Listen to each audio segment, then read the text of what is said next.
Bonjour mes élèves, les premières années bac sciences maths et aussi les premières années bac sciences et techniques. Dans cette vidéo, je vais essayer de continuer l'étude, c'est-à-dire l'étude d'une fonction. On a déjà parlé de limite d'une fonction dans tous les cas, c'est-à-dire soit fonction polynôme, soit rationnelle, soit irrationnelle, soit trigonométrique. Et maintenant, on va essayer d'utiliser la notion de limite pour démarrer la leçon de dérivation d'une fonction qui va comporter deux parties essentielles. La partie 1, c'est la dérivabilité d'une fonction en un point qui va se baser sur limite d'une fonction en un point. Et aussi, il va nous permettre de déterminer les tangentes et les demi-tangentes de la courbe d'une fonction en un point bien déterminé. Et dans la deuxième partie, je vais parler de la fonction dérivée. Comment, à partir de f, je peux calculer ou bien extraire une fonction qui s'appelle la fonction dérivée, qu'on va la noter f', ça veut dire son expression c'est f' de x, c'est la variable tx, et à partir de cette fonction dérivée, c'est-à-dire à partir de f' de x, avec x à partir au domaine de la fonction dérivée, suivant le signe, on va en déduire les variations ou bien la monotonie d'une fonction sur un intervalle qu'on va la résumer les résumer dans le tableau de variation. Donc c'est une leçon très importante, c'est un pas vers la représentation graphique d'une fonction. Je commence par grand 1, dérivabilité d'une fonction en un point. Premièrement, définition, notation. Soit f est une fonction numérique et a un point appartenant au domaine. Quand est-ce qu'on dit que f est dérivable en un point A? F est dérivable au point A si seulement si la limite de f de x moins f de a sur x moins a lorsque x tend vers a, il donne un nombre L, c'est-à-dire un nombre réel. Donc la limite des taux d'accroissement donne un nombre réel, la limite des taux d'accroissement. Pardon, donc je reviens à la leçon. Donc lorsque je calcule la limite de f de x moins f de a sur x moins a lorsque x tend vers a, s'il me donne une limite finie, dans ce cas-là, je peux dire que f est dérivable au point A et cette limite qu'on a trouvée, ce nombre L, c'est-à-dire le réel L, c'est pas plus l'infini, c'est pas moins l'infini, c'est le réel L, elle s'appelle le nombre dérivé de f au point A et elle se note f' de A. Ça veut dire, lorsque je calcule la dérivée, ça va me donner f' de A. Et ce nombre dérivé, ça sera très important parce que les courbes, on les trace en se basant sur les tangentes et les demi-tangentes. C'est-à-dire, la tangente à une courbe, c'est quoi? C'est la droite qui va couper la courbe en un seul point. Et c'est facile de tracer les tangentes. On verra après, dans le traçage, on va utiliser aussi les asymptotes verticales, horizontales et obliques. Donc, le traçage de la tangente et des demi-tangentes, ils vont nous servir à bien localiser la courbe d'une fonction, surtout au voisinage d'un point bien déterminé.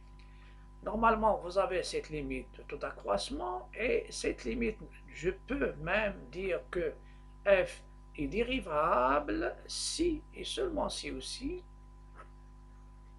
si je pose h, c'est-à-dire la limite de f de x moins, c'est-à-dire si je vais changer normalement ici, si je vais poser x moins h, on va poser h, c'est x moins a. Lorsque x tend vers a, par équivalence, h, il va tendre vers 0. Et celle-ci, il nous donne x, c'est quoi? Et x, il est égal à a plus h. Donc, dans ce cas-là, je peux dire que f, il est dérivable au point A, ça c'est la deuxième définition. Si, seulement si, ma limite de taux d'accroissement, je vais la considérer une limite lorsque h tend vers 0, qui est f de A plus h moins f de A sur h. Il faut qu'il nous donne une valeur L, une limite L, avec L appartenant à 1.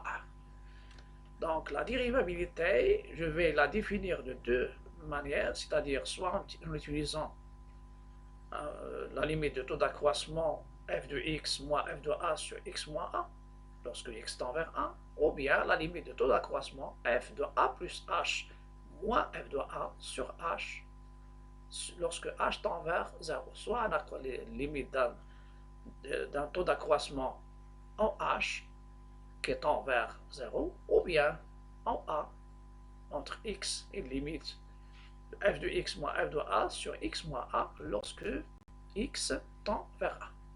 Vous pouvez remarquer ici que cette limite, lorsque h tend vers 0, ça va nous donner f de a moins f de a c'est 0 sur 0. Forme indéterminée, on utilise les techniques de la dérivabilité de la limite en un point dans la forme indéterminée 0 sur 0. Donc on doit, si j'utilise le premier cas, donc je dois factoriser simplifier par x moins a. Donc je dois développer, soit j'utilise les identités remarquables, soit j'utilise le conjugué, soit j'utilise bien sûr les deux, ou bien un facteur commun. Donc on doit factoriser et simplifier par x moins 1. Je parle du premier. Pour le deuxième, on doit factoriser et simplifier par h, et dans ce cas-là, ça sera facile de faire la simplification par h. Ça, c'est moins f de a. Supposons qu'on a trouvé cette limite L, qu'est-ce que ça représente L? Il représente le nombre dérivé de f au point A, au point petit a, il se note f'. Donc, maintenant, ça apparaît une notation de prime. C'est f' de a. Qu'est-ce qu'il représente ce L? Le L, il représente le coefficient directeur de la tangente à la courbe C de f au point d'abscisse A. Au point d'abscisse A. Et on sait déjà que si vous avez une droite qui passe par deux points, par exemple une droite D, qui passe par deux points A et B, comment je trouve la pente? Donc je trace la parallèle dans un repère orthonormé, c'est-à-dire la parallèle à l'axe des abscisses, et aussi je trouve bien sûr la pente qui représente la tangente de cet angle. Et la tangente, c'est quoi? C'est côté opposé sur côté adjacent. Si je suis dans un repère orthonormé, ça il représente XA. Ici, bien sûr, c'est YA, des ordonnées. La même chose ici, c'est XB. Et il y a, en haut, il y a YB. Donc, cette différence, c'est quoi? C'est YB moins YA. Et ici, c'est quoi? C'est XB moins XA. Donc, la pente, c'est quoi? C'est le rapport YB moins YA sur XB moins XA. Donc, la pente, c'est un taux d'accroissement qui est formé entre, à partir bien sûr de deux points, et se basant sur un triangle, bien sûr, rectangle, parce que ça se fait par les projections orthogonales sur l'axe des x pour les x et aussi pour les y. Donc ça, c'est la pente. Si j'ai un point qui est un point fixe, et si je prends ici, bien sûr, un point M, ça sera ici, ça sera y, voilà, y, et ici, x. Il y a x, je vais prendre un point variable, x, y, voilà. Et dans ce cas-là, j'aurai un point qui varie et un point fixe. Et ce point, il varie il appartient bien sûr à la droite, et la courbe. Et j'obtiens, lorsque le point appartient à la courbe et le point il appartient à la courbe, et lorsque le point M il va s'approcher de A, la droite, c'est-à-dire ma droite variable AM, il va s'approcher d'une droite oblique, et cette droite oblique, il va couper uniquement le point, la courbe C de F en un seul point qui est le point tangent. Donc, je passe maintenant à l'interprétation géométrique. L'interprétation géométrique, c'est ce que je viens de dire. Dans ce cas, la courbe C de F admet une tangente T au point A de coordonnées AF de A et d'équation Y égale, puisque sa pente c'est F' de A et il passe par A, je peux déterminer normalement B, c'est-à-dire l'ordonnée à l'origine en se basant sur le point par lequel il passe et le coefficient directeur. Et je trouve T, c'est Y, l'équation Y égale F' de A, facteur de X moins A plus F de A. Le coefficient directeur de T est F' de A, c'est-à-dire le nombre dérivé. Donc, si je reviens au schéma que j'ai déjà donné, je prends le point M, c'est un point de la courbe, il a de coordonnées x, y, et le point A, bien sûr, c'est un point qui est de la courbe, mais c'est un point fixe, et je considère la droite variable qui a un point fixe sur le point A et le point M qui varie.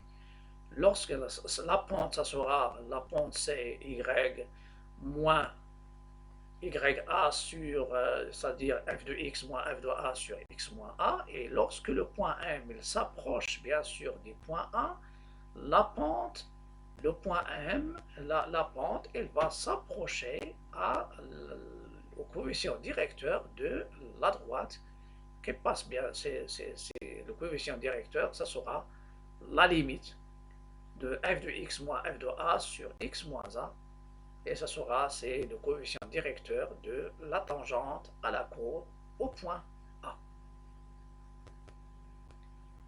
Si je prends ce cas-là, et si je prends, c'est ça le point que j'ai considéré un point quelconque A, ça c'est l'axe des Y, l'axe des abscisses, et ça c'est la tangente, ça c'est la tangente, et je vais donner un schéma explicatif un peu de la représentation de la courbe et la tangente.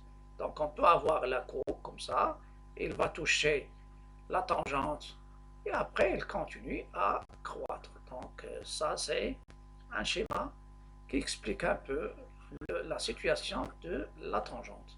Donc si vous avez la tangente, vous pouvez faire le traçage. Donc il va couper, il va toucher et il continue. Et ça c'est le cas de la tangente à la courbe en un point bien déterminé. Donc si vous avez la tangente, donc la courbe il peut être soit au-dessus, soit au-dessus, au-dessous. Parfois il peut être au-dessous, il va couper la tangente au point A et il va continuer par exemple il va changer la position relative.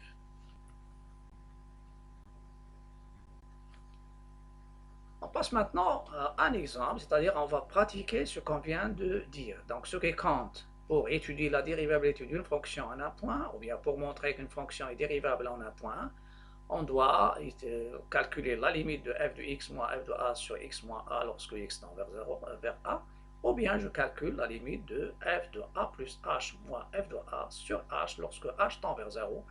Et si je trouve une limite finie, cette limite, je dis que la fonction est dérivable au point A, et cette limite L, elle va représenter le nombre dérivé qui est f' de A, et elle va donner aussi une interprétation, elle va nous donner l'équation de la tangente à la courbe au point A.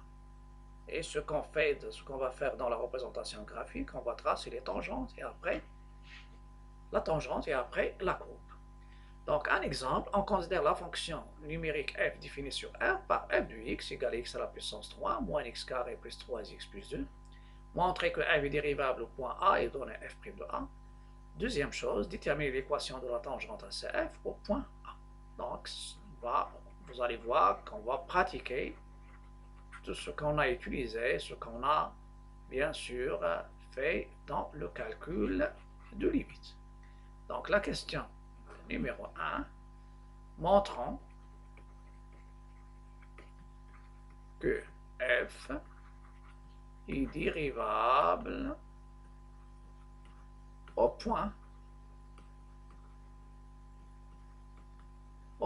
A égale à 1. Voilà. Pour moi, je pratique, surtout dans le système marocain, on pratique la limite du taux d'accroissement f de x moins f de a sur x moins a. On verra dans la mission française, normalement, il y a des régimes, bien sûr, qui utilisent cette tendance. C'est le cas de la limite de f de a plus h sur h lorsque h tend vers 0. Donc, je calcule maintenant la limite lorsque x tend vers 1 de f de x moins f de a sur x moins 1. Je remplace, donc c'est la limite lorsque x tend vers 1 de f de x qui est x à la puissance 3 moins x carré plus 3x plus 2, et je vais calculer à part f de 1. C'est 1 à la puissance 3, c'est 1, moins 1 au carré moins 1, plus 3, plus 2. Ça va nous donner, c'est 5. Donc, moins 5 sur x moins 1. Et c'est la limite lorsque x tend vers 1 de x à la puissance 3 moins x au carré plus 3x moins 3 sur x moins 1.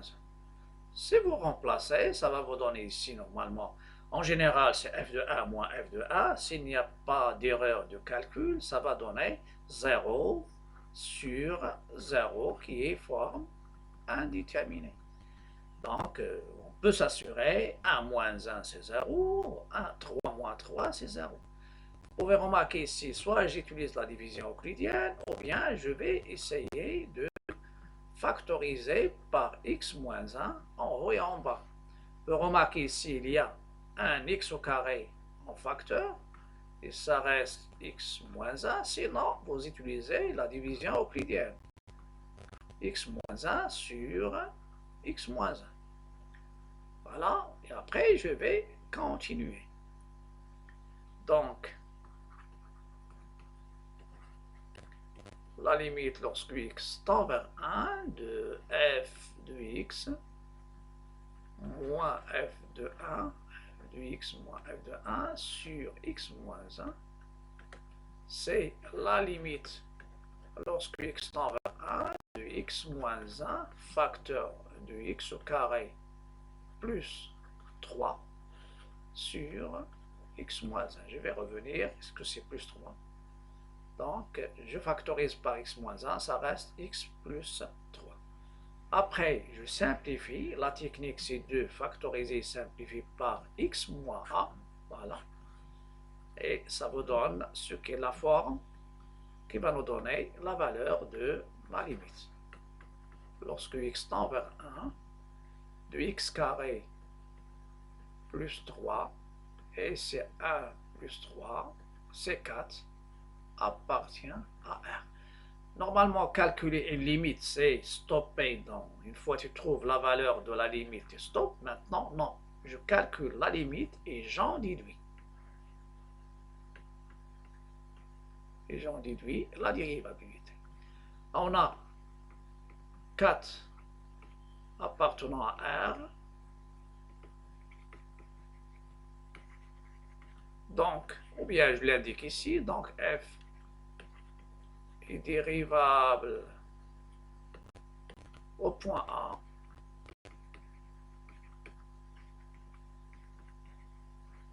et le nombre dérivé est f' de A qui est f' de A, ce n'est rien d'autre que la limite qu'on a trouvée.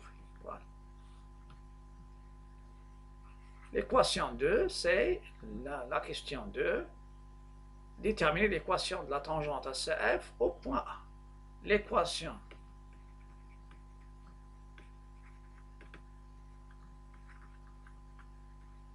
de la tangente. L'équation de la tangente ACF au point A.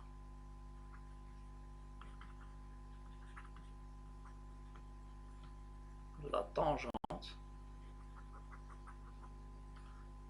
je vais la nommer T, de la tangente T ACF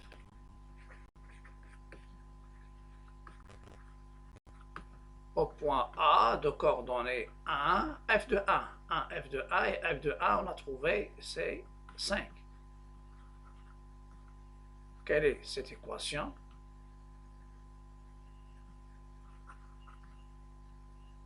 L'équation de la tangente CF est T d'équation Y égale, en général, c'est f' de A, facteur, on doit la prendre, plus f de A.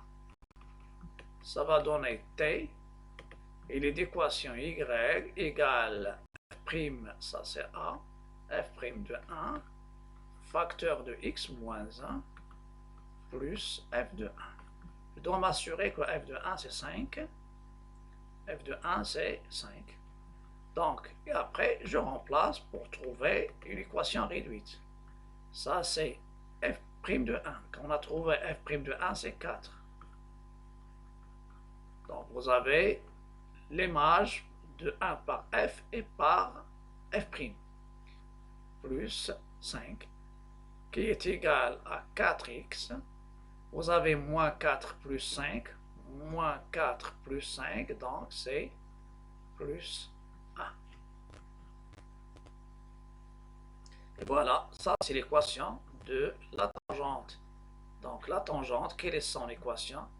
C'est y égale 4x plus 1. Vous pouvez s'assurer par le point, c'est-à-dire il passe par le point A. Donc si je prends x égale à A, ça va me donner, l'ordonnée c'est 4 plus 1, c'est 5. Donc il passe par le point tangent. Ça c'est l'équation de la tangente en un point.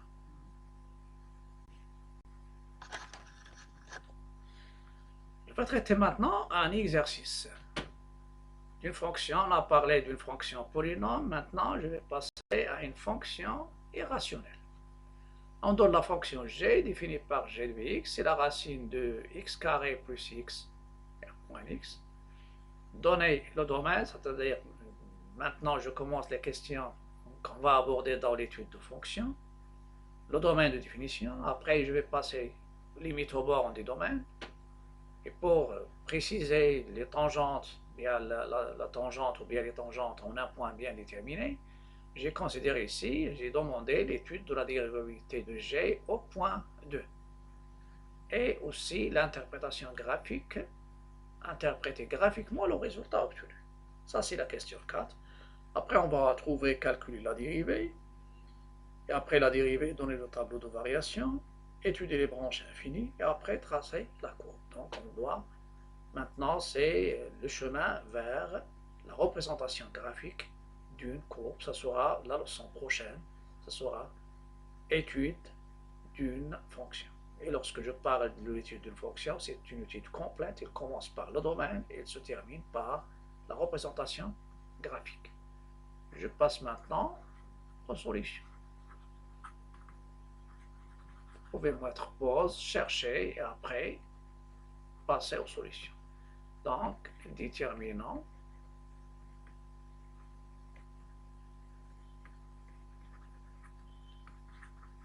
d de g. On a x appartient au domaine de g équivaut x carré plus 1 supérieur ou égal à 0. Ça, c'est une fonction polynôme, il est définie sur R, donc ça donne x carré supérieur ou égal à moins 1. Donc celle-ci, il est toujours vrai. On peut l'écrire de manière simplifiée. Donc toujours vrai, car x carré il est supérieur ou égal à 0 et moins 1 inférieur strictement à 0. Donc, le positif il est toujours supérieur au négatif, d'où le domaine de G, c'est R, et il faut l'écrire sous forme d'intervalle ou bien d'union d'intervalle pour savoir quelles sont les bornes. Donc on revient à l'étude de fonctions maintenant.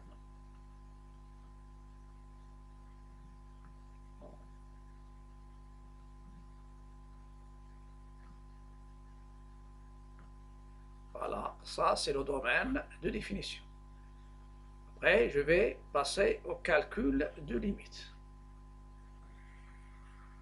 C'est la question 2.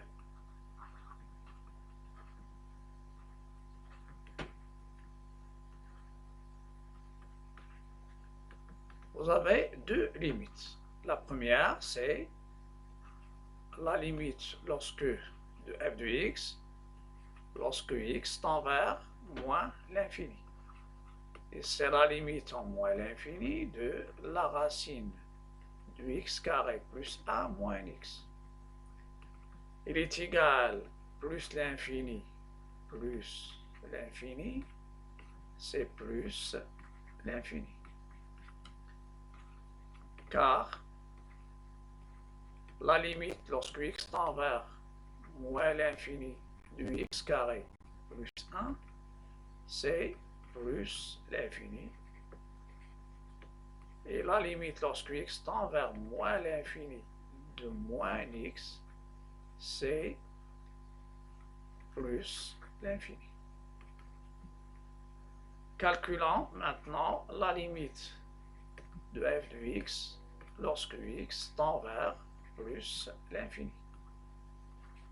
La première, la limite de x carré plus 1 plus l'infini, c'est plus l'infini. Donc ça vous donne la limite de la racine, donc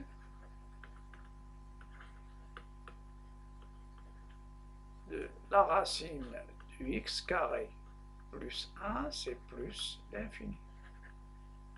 Et la limite des opérations de moins x, c'est moins l'infini. D'où limite en plus l'infini de f de x,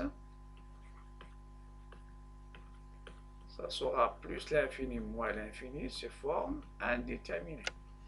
Donc normalement ici, si je factorise, parce que je remarque que le coefficient de x carré c'est 1, et la racine de 1 c'est 1, et si moins 1 sont opposés, donc c'est la racine du coefficient de x carré avec le coefficient de x.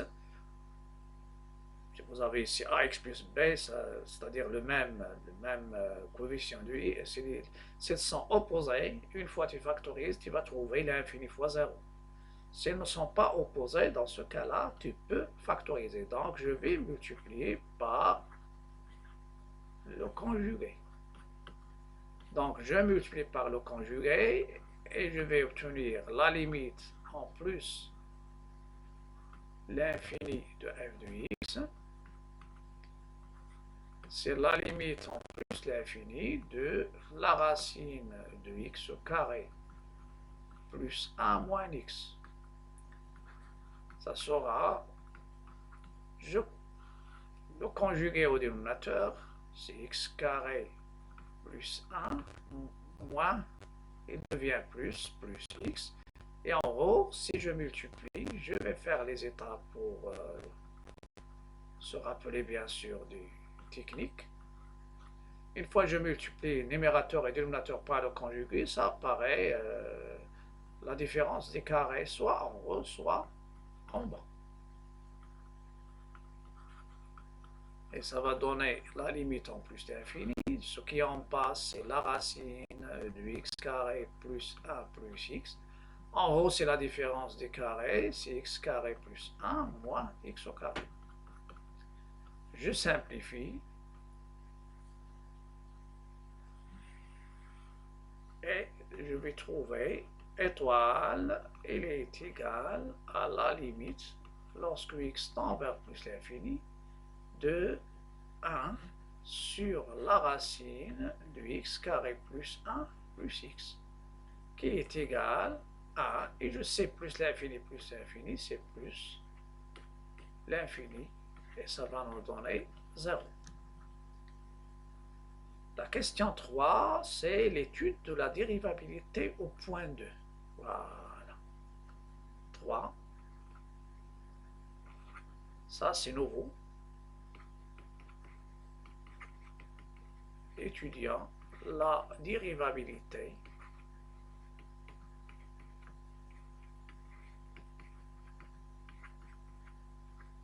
de f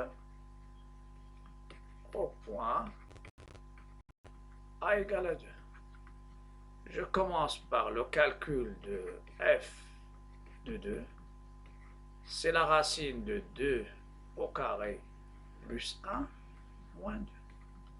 Donc ça va vous donner racine de 5 moins 2. Et maintenant, je calcule la limite du taux d'accroissement. Lorsque x, f de x moins f de 2 sur x moins 2.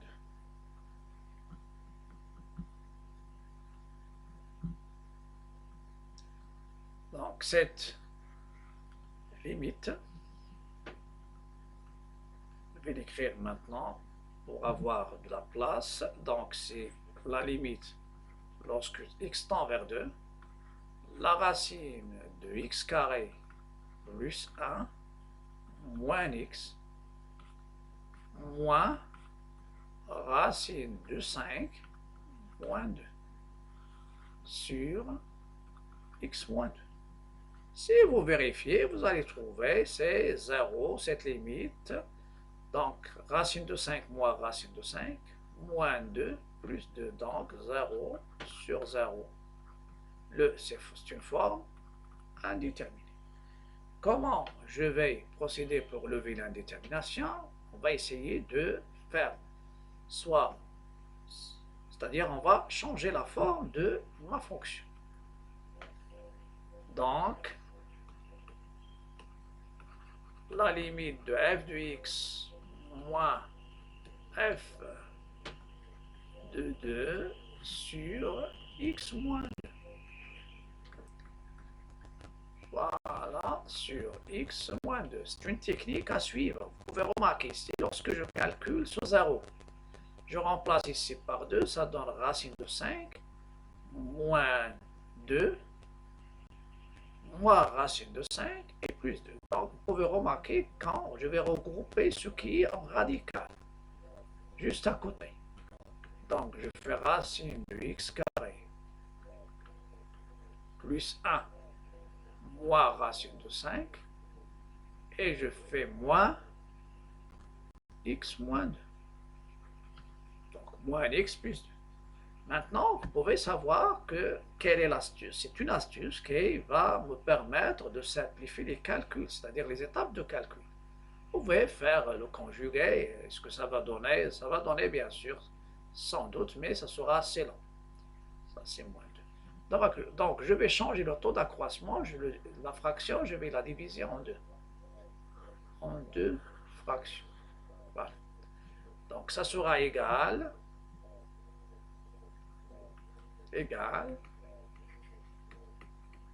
la limite lorsque x tend vers 2 de la racine de x carré plus 1 moins racine de 5 sur x moins 2 moins x moins 2 sur x moins 2. Vous pouvez remarquer ici, dans la fonction, il est décomposé, il est en 2, c'est-à-dire en 2 fractions. C'est une technique qu'on a déjà utilisée dans le calcul de limite. Vous simplifiez ici, ça reste moins 1. Mais ici, je vais utiliser le conjugué. Pour le conjugué, je vais, lorsque vous faites la racine de A moins racine de B, c'est A moins B sur racine de A plus racine de B. C'est-à-dire, si vous multipliez par le conjugué en haut et en bas, la différence des carrés, ça donne A et moins B. Donc ici, c'est x carré plus A moins 5. Ici, c'est la racine de x carré plus 1 plus racine de 5. Je laisse. Donc, ça, c'est lorsque x tend vers 2. Vous pouvez remarquer, n'oubliez pas ce 1. X carré moins 4, c'est quoi? C'est x moins 2 facteur de x plus 2 sur x moins 2 facteur de la racine de x carré plus 1 plus x. Après, simplifier par x moins 2, et ça va vous donner la limite lorsque x tend vers 2, de x plus 2 sur le conjugué, qui est la racine de x carré plus 1 plus x, et moins 1. Vous calculez, et ça vous donne le résultat. Ça vous donne ici 4 sur, normalement ici c'est la racine sur 1 plus racine de 5. Donc je continue le calcul. Une fois j'ai simplifié par x, moins 2. Ça reste la forme simplifiée, c'est x plus 2 sur la racine de x carré. Et ici, attention, j'ai comme une erreur ici, c'est plus la racine de 5. C'est bien de le corriger maintenant. Plus racine de 5. C'est plus racine de 5. Voilà, c'est bien. Donc, x carré plus racine de 5. Donc, ça va donner 2 plus 2, c'est 4. Ici, racine de 5 plus racine de 5, c'est 2 racine de 5 et moins 1.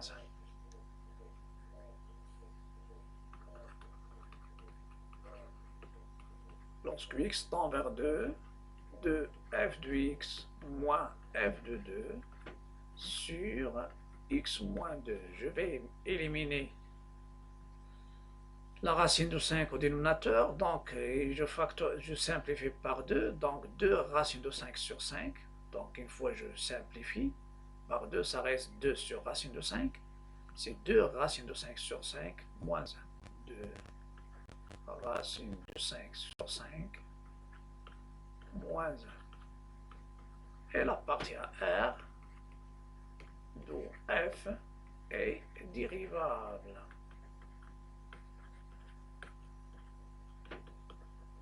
Au point 2, et f' de 2, c'est quoi? F' de 2, c'est 2 racine de 5 sur 5, moins 1. Vous pouvez réduire au nombre dénominateur, comme vous voulez. Quatrièmement, je pense la quatrième question maintenant. L'interprétation graphique. Voilà, interprétation graphique, quatrième.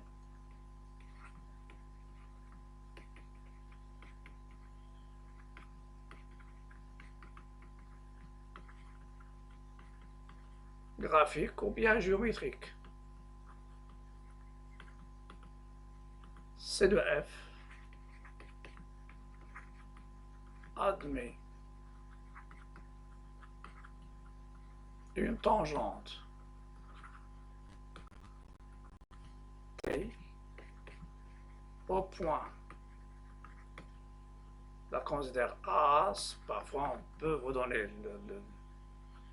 et quelle est l'image? Normalement f de 2 c'est quoi? C'est la racine de 5 moins 2. Ça c'est le point. Et je donne son équation. L'équation, c'est pas une équation cartésienne, c'est une équation réduite. Donc, d'équation y égale f' de 2, facteur de x moins 2, plus f de 2. y qui est f' de 2, c'est 2 racine de 5 sur 5 moins 1 fois x moins 2.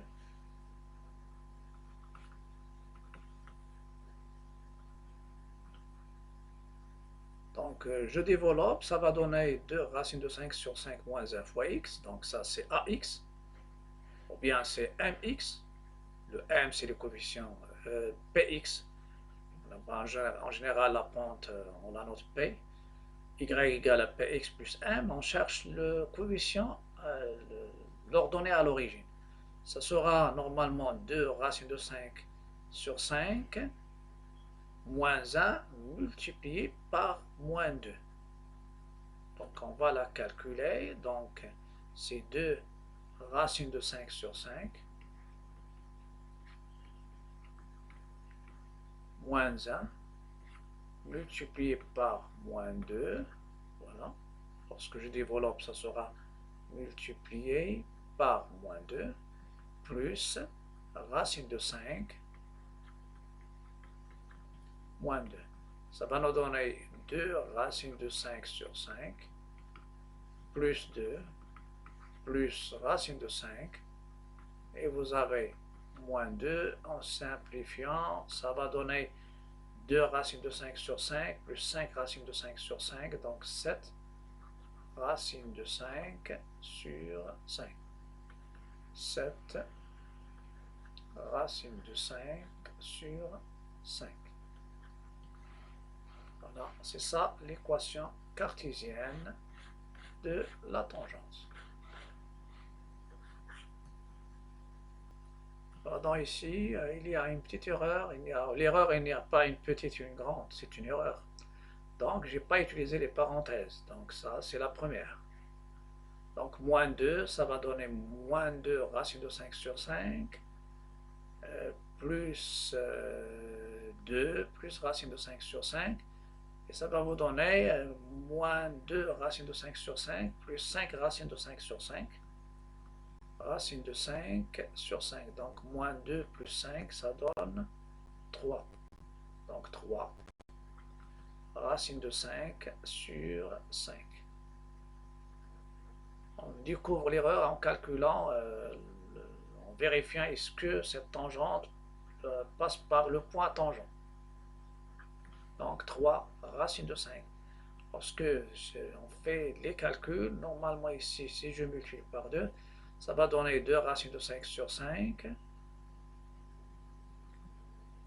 plus, donc ça donne 2, 4 racines de 5 sur 5. Ici, il y a 3. Donc en vérifiant, en calculant f de 2, c'est-à-dire c'est-à-dire je remplace x par 2, ça va nous donner 4 racines de 5 sur 5 moins 2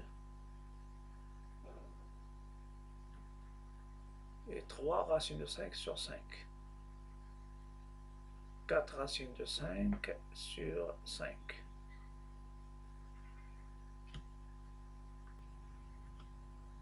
Donc le résultat qui est juste normalement ici, vous avez moins 2 fois 2 racines de 5, c'est moins 4 racines de 5 sur 5.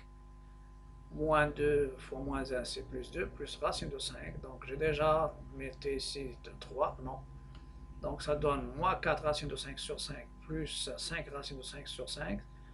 Moins 4, ça reste racine de 5 sur 5. Si vous vérifiez, en remplaçant x par 2, ça donne 4 racines de 5 sur 5 plus racine de 5 sur 5, c'est racine de 5. Et moins 2, c'est l'ordonnée. Voilà, ça c'est le bon résultat. À bientôt et à la prochaine vidéo. N'oubliez pas de liker, partager, commenter et surtout il faut s'abonner à ma chaîne et essayer de bien suivre les vidéos, terminer les vidéos normalement c'est intéressant et ça va vous permettre d'attaquer bien sûr et de bien réussir dans l'étude de fonctions. Et si vous êtes sur Facebook, essayez de cliquer sur suivre et ou bien inviter ou bien rejoindre si vous voulez rejoindre des groupes Facebook.